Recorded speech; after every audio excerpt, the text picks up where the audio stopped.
Sağlıklı olayım seni güzelim.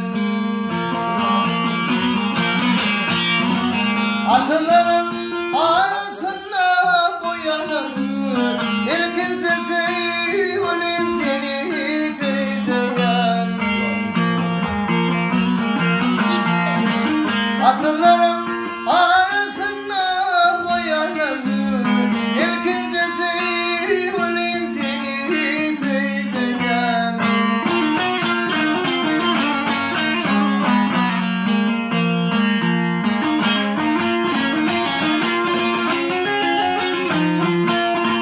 Var bakışta yürüp bağırayım yeni deyip, kavanılacak olmam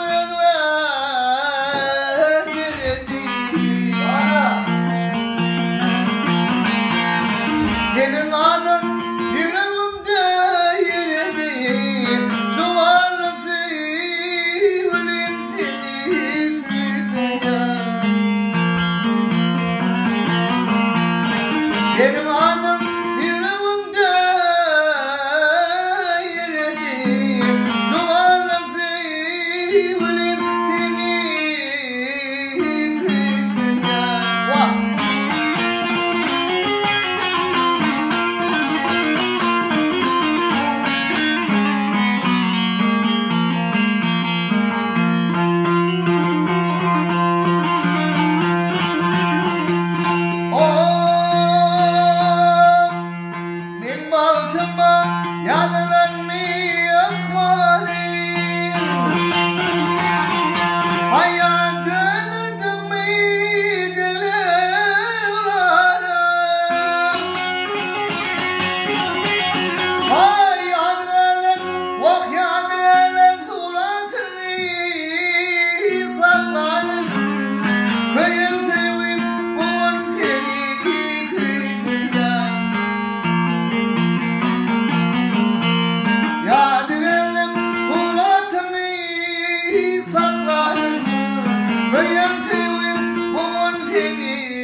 Yıllar bayanlarla ayna karman, akmırdım ben senin saçlarından.